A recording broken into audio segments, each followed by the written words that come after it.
चांद पर प्रज्ञान रोवर की बड़ी खोज, जिसे देख नासा भी हुआ हैरान। चंद्रयान 3 मिशन के आखिरी पड़ाव में हुआ बड़ा खुलासा। चांद की सैर पर निकला प्रज्ञान, आई कामयाबी की तस्वीर। इसरो ने बताया अब आगे होगा और भी बड़ा इम्तिहान।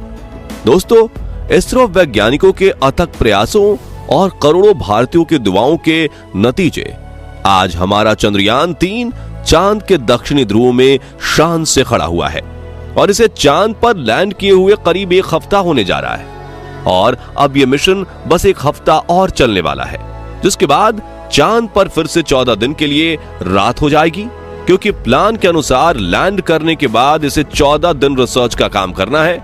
यही वजह है कि जिस दिन से चंद्रयान ने लैंड किया है तभी से हमारा प्रज्ञान रोवर चांद की अंधेरी व रहस्यमय दुनिया के बारे में बड़े बड़े खुलासे कर रहा है।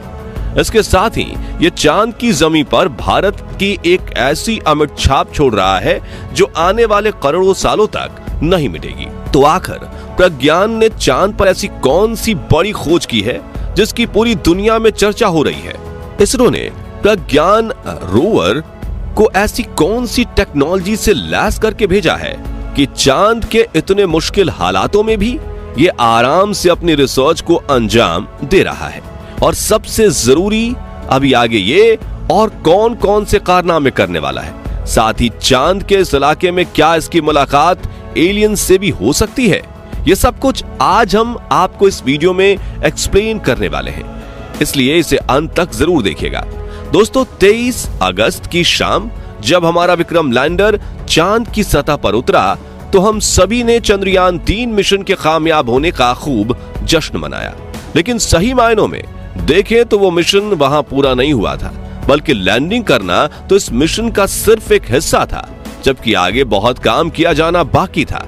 दरअसल इसरो ने अपने इस मिशन को 3 हिस्सों में बांटा, जिसमें पहला उद्देश्य चांद के दक्षिणी ध्रुव पर लैंड करना, जो कि हम 23 अगस्त को ही कर चुके हैं। इसका दूसरा उद्देश्य प्रज्ञान रोवर को सफलतापूर्वक चांद की सतह पर उतारना और एक से दूसरी जगह भेजना है, और यह उद्देश्य भी पूरा हो चुका है, क्योंकि लैंडिंग करने के सिर्फ 4 घंटे बाद ही इसरो वैज्ञानिकों ने प्रज्ञान रोवर को चांद की सतह पर उतार दिया था। इसके बारे में घोषणा करते हुए इसरो ने एक वीडियो भी शेयर की, जिससे आप इस समय अपनी स्क्रीन पर देख रहे हैं। यह वीडियो विक्रम लैंडर में लगे कैमरे से शूट की गई है, जिसमें प्रज्ञान रोवर लैंडर के अंदर से बाहर निकलते हुए दिखाई दे रहा है। तो इस तरह से यह काम पूरा होने के बाद अब मिशन का बस तीसरा उद्देश्य बाकी बचता है, जो है चांद पर रिसर्च और परीक्षण करना। और आपकी जानकारी के लिए बता दें कि इसरो वैज्ञानिकों ने अपने इस उद्देश्य को पूरा करने का काम स्टार्ट भी कर दिया है। इसके बाद इसरो ने ट्वीट करके अपने ऑफिशियल ट्विटर हैंडल पे यह बताया कि प्रज्ञान रोवर और विक्रम लैंडर में लगा पेलोड एक्टिवेट कर दिया गया है और सारे सिस्टम एकदम सही तरीके से काम कर रहे हैं। तो अब यह सवाल आता है कि इसरो चांद के इस इलाके में कौन कौन से रिसर्च करने वाला है और प्रज्ञान रोवर ने क्या बड़ा कारनामा किया है, जिसके चलते इसकी चर्चा हर जगह हो रही है। चलिए पहले हम आपको प्रज्ञान रोवर के बारे में थोड़ा बताते हैं, क्योंकि ये एक बहुत ही खास रोवर है और इस वीडियो से जुड़े सभी सवालों के जवाब भी इसी में छुपे हुए हैं। असल में दोस्तों, प्रज्ञान रोवर एक रोबोटिक रोवर है जो अपना सारा काम खुद से निपटा सकता है। और सबसे अच्छी बात यह है कि यह पूरी तरह मेड इन इंडिया है, यानी इसमें लगा एक एक साइंटिफिक उपकरण व इंस्ट्रूमेंट इंडिया में ही बनाया गया है। इसके अलावा अगर बात करें इसकी लंबाई, चौड़ाई और ऊंचाई, क्रमशः 91.7, 75 और 39.7 सेंटीमीटर है। साथ ही इसका वजन 26 किलोग्राम है। यहाँ गौर करने वाली बात यह है कि 26 किलोग्राम इसका वजन पृथ्वी पर है। अब क्योंकि चांद की ग्रेविटी पृथ्वी से 6 गुना कम है, तो ऐसे में चांद पर प्रज्ञान रोवर का वजन सिर्फ 4.5 किलो के करीब रह जाता है। नेविगेशन के लिए इसमें पीछे की तरफ 2 कैमरे लगाए गए हैं, जिनके नाम नेविगेशन कैमरा लेफ्ट और नेविगेशन कैमरा राइट है।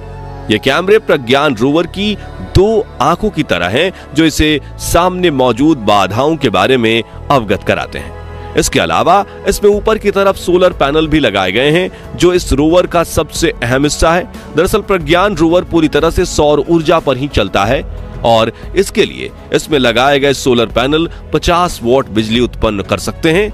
इन्हीं सोलर पैनल्स के ऊपर इसमें RX-TX एंटेना भी लगे हैं ताकि चांद पर घूमते हुए लैंडर के साथ इसका कनेक्शन बना रहे और अपनी रिसर्च का डेटा ये लैंडर को ट्रांसफर कर सके। दोस्तों, प्रज्ञान एक 6 पहियों वाला रोवर है जिसमें दोनों साइड में 3-3 पहिए लगाए गए हैं और इन्हें इस तरह से डिजाइन किया गया है कि ये चांद की उबड़ खाबड़ जमीन पर भी बड़े आराम से चल सकते हैं। अपने इन पहियों की मदद से प्रज्ञान रोवर 0.036 किलोमीटर प्रति घंटे की रफ्तार से चल सकता है। आपको यह स्पीड भले ही कम लगे एक लूनर रोवर के हिसाब से, और जो मिशन इसको करने हैं उसको देखते हुए यह स्पीड पर्याप्त है। प्रज्ञान रोवर की सबसे खास बात यह है कि चांद पर जहां जहां भी ये जाएगा वहां मिट्टी पर भारत और इसरो की छाप बनती जाएगी। असल में वैज्ञानिकों ने इसके पहिए पर इसरो के लोगो और भारत के राष्ट्रीय चिन्ह अशोक स्तंभ को उकेरा हुआ है। और क्योंकि चांद पर कोई भी वायुमंडल नहीं है, इसलिए भारत के ये निशान चांद पर करोड़ों सालों तक ऐसे ही बने रहेंगे। अब प्रज्ञान रोवर के रिसर्च इंस्ट्रूमेंट्स की बात करें तो इसमें वैज्ञानिकों ने अल्फा पार्टिकल एक्सरे स्पेक्ट्रोमीटर और एपेक्स और लैंडर इंड्यूस्ड ब्रेकडाउन स्पेक्ट्रोस्कोप यानी LIBS ये 2 उपकरण लगाए हैं। इनकी मदद से ये लूनर सरफेस की बहुत ही बारीकी से जांच करेगा, क्योंकि APXS एक तरह का स्पेस माइक्रोस्कोप है और LIBS एक लेजर बेस्ड उपकरण है। इनकी मदद से ये चांद की सतह पर छुपे उन रहस्यों को उजागर करेगा जिससे अभी तक हमारी दुनिया अनजान है। वैसे रिसर्च के इस काम में विक्रम लैंडर का भी रोल काफी ज्यादा अहम है, क्योंकि प्रज्ञान रोवर अपनी रिसर्च का डेटा विक्रम लैंडर को सेंड करेगा और फिर उसकी मदद से ये डेटा हमारे पास पृथ्वी तक पहुंचेगा।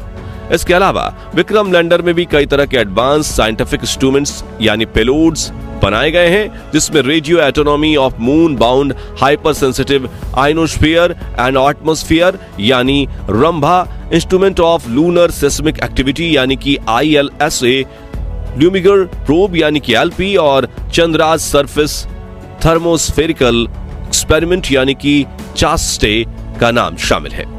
अपने इंस्ट्रूमेंट्स की मदद से यह चांद के मौसम, चांद कितना ठंडा या गर्म है, चांद की हवा, यहां आने वाली भूकंप और प्लाज्मा डेंसिटी व इसकी विविधताओं की जांच करेगा।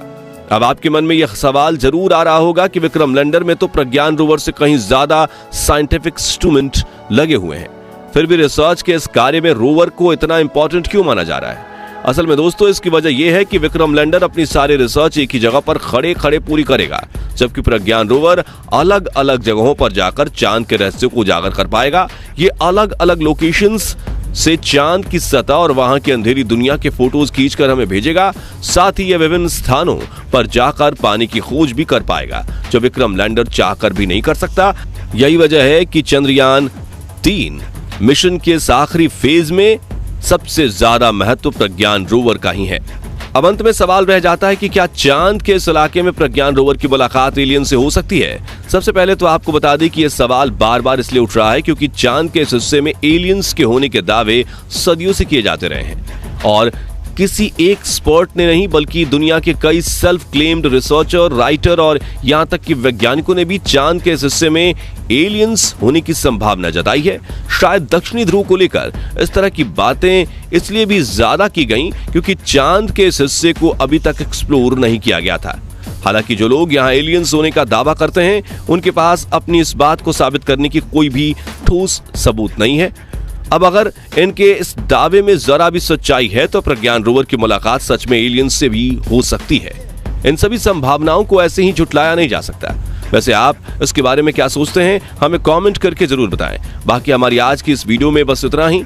आपको ये वीडियो कैसी लगी हमें कमेंट में जरूर बताइएगा और लाइक शेयर जरूर कीजिएगा। और अगर आप हमारे फेसबुक पेज और यूट्यूब चैनल पर नए हैं तो पेज को फॉलो और चैनल को सब्सक्राइब भी जरूर करें। मिलते हैं जल्दी ही ऐसी एक और इंटरेस्टिंग वीडियो में, तब तक के लिए गुड बाय, जय हिंद।